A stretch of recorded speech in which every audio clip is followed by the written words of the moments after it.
6월 27일 화요일입니다. 오늘 새벽 우리에게 주시는 하나님의 말씀은 잠언 10장 6절로 11절까지의 말씀입니다. 의인의 머리에는 복이 임하나 악인의 입은 독을 머금었느니라. 의인을 기념할 때에는 칭찬하거니와 악인의 이름은 썩게 되느니라. 마음이 지혜로운 자는 계명을 받거니와 입이 미련한 자는 멸망하리라. 바른 길로 행하는 자는 걸음이 평안하려니와 굽은 길로 행하는 자는 드러나리라.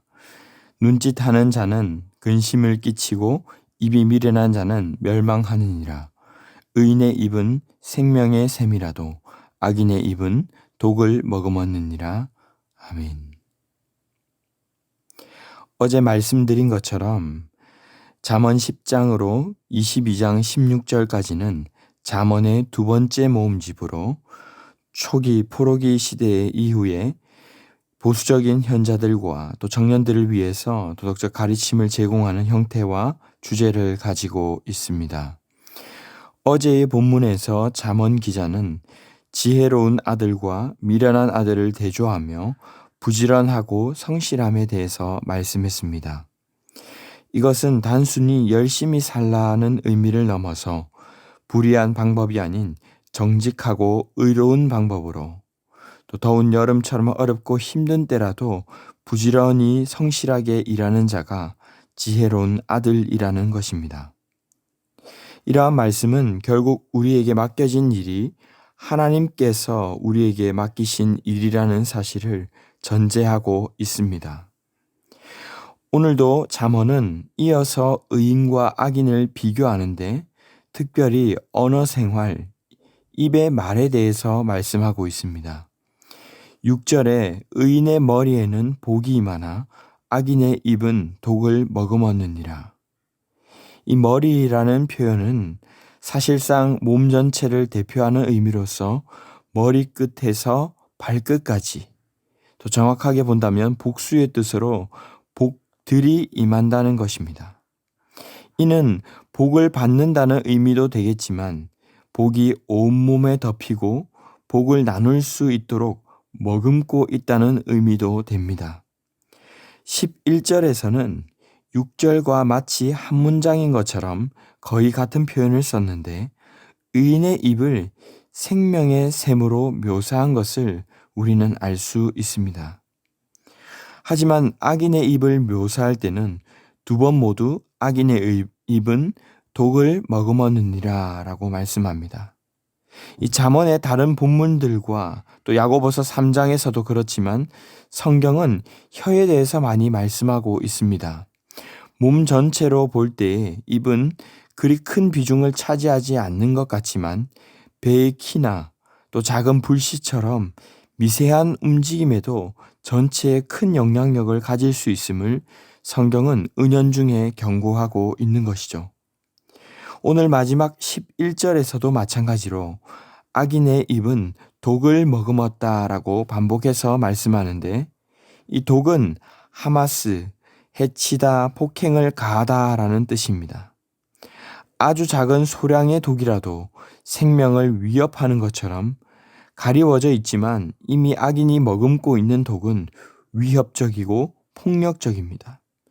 번역할 때에 폭력이 그 입을 덮고 있다라고 번역되기도 하는데 온몸에 복이 덮여 있고 생명이 샘이 되는 의인과는 대조를 이루게 되는 것입니다. 계속해서 7절에서 이러한 의인을 기념할 때에는 칭찬하거니와 악인의 이름은 썩게 된다라고도 대조합니다. 복을 머금고 축복의 통로가 되는 사람들은 지나가고 나서도 많은 이들이 그를 생각만 하고 또 말을 하더라도 미소를 짓게 되는 것을 보게 됩니다. 하지만 폭력으로 덮여진 공격적인 사람이 지나가고 남긴 이름은 결국에 썩게 된다라고 말씀합니다. 8절에서 의인을 다른 말로 표현하기를 마음이 지혜로운 자는 복이 온몸을 덮고 있고 언제나 칭찬으로 기억되는 그런 자는 언제나 들으려는 자세를 취한다라는 것입니다. 계명을 받아들이고 배우려는 자세를 취하는 것입니다. 9절에 계속 이어서 그런 자는 그가 행하는 모든 길에 평안이 있다라고 말씀하고 있죠. 반면에 악인은 롤러코스터를 타는 것처럼 들쑥날쑥 굽은 길로 행한다라고 말씀합니다. 여기에는 안정성이 없습니다. 눈치를 보고 잔꾀를 내듯이 9절에 눈짓을 하는 자는 주인으로 하여금 근심을 끼치고 입으로 하는 말들이 미련하다라고 말씀하고 있습니다. 그리하여 결국 10절 말씀처럼 멸망하게 되는 것입니다. 사랑하는 성도 여러분, 오늘 말씀을 묵상하시면서 어떤 생각이 드십니까? 오늘 말씀을 통해 우리는 먼저 나는 어떤 편에 서 있는 자인가 라는 질문을 던져 보아야 합니다. 나는 축복하고 사람을 살려내는 복을 머금고 있는 자인가? 악을 머금고 있는 자인가? 내가 지나간 자리에서 나는 어떤 사람으로 기억되고 있는가? 들으려고 하는 자인가? 말하기를 좋아하는 자인가? 돌아보아야 합니다. 꾸준하게 한 길로 걸어가고 있는지 아니면 때마다 롤러코스터를 타듯이 들쑥날쑥하고 있지는 않은지 오늘 말씀 앞에서 정직하게 우리를 비추어 보아야 할 것입니다. 두 번째로는 특별히 우리의 언어 생활을 돌아보기를 원합니다.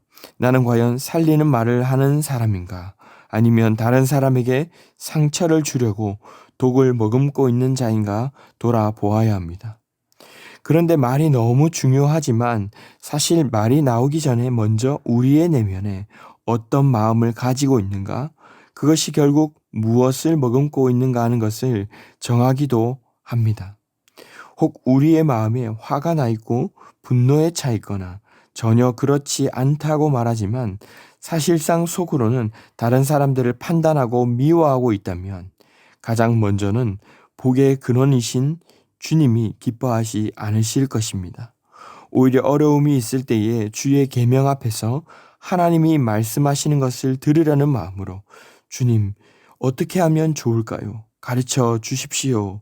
기도한다면 오히려 여러분의 걸음을 평탄하게 하실 줄로 믿습니다.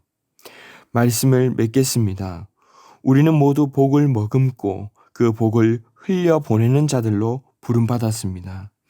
지혜로운 마음, 듣는 마음으로 주님의 계명에 귀를 기울이며 어떠한 경우라도 끝까지 바른 길로 행하며 사람을 살리는 생명샘의 역할을 감당해 갈 때 주님께서 우리의 길을 평탄케 하실 것입니다.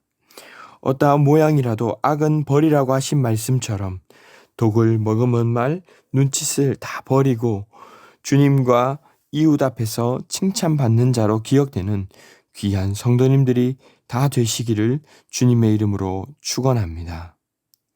기도하겠습니다. 사랑의 주님 감사합니다. 오늘 저희를 값없이 복을 받은 자로 불러주시고 그 복을 나누며 생명을 살리는 생명샘으로 불러주심에 감사합니다. 저희가 생각하고 말하는 모든 삶이 더럽고 부정한 자들이라 할지라도 오히려 그들을 살려내고 소망을 주는, 그래서 저희도 행복한 삶이 되는 그런 삶이 되게 하여 주시옵소서. 예수님을 따라가며 예수님을 닮아가며 온전한 제자 공동체 이루어 나가는 저희가 되게 하여 주시옵소서. 이 모든 말씀 존귀하신 예수님의 이름으로 기도하옵나이다. 아멘. 이 시간 함께 기도하실 때 주신 말씀을 붙들고 기도하시고 주간 기도 제목을 따라서 환우들과 연약한 성도들을 위해서 기도하겠습니다. 우리 교회에 나와 있는 모든 환우들 또 병약한 지체들이 많습니다. 영적, 육적, 정신적으로 고통하는 분들을 위해서 회복될 수 있도록 기도해 주시기 바랍니다. 우리 신부산교회가 기쁨으로 섬기는 교회 되게 하시고 모든 섬김 사역을 통해 세상에 소망을 주는 교회 되게 해달라고 합심 제목과 개인적인 제목으로 기도하도록 하겠습니다. 함께 기도하겠습니다.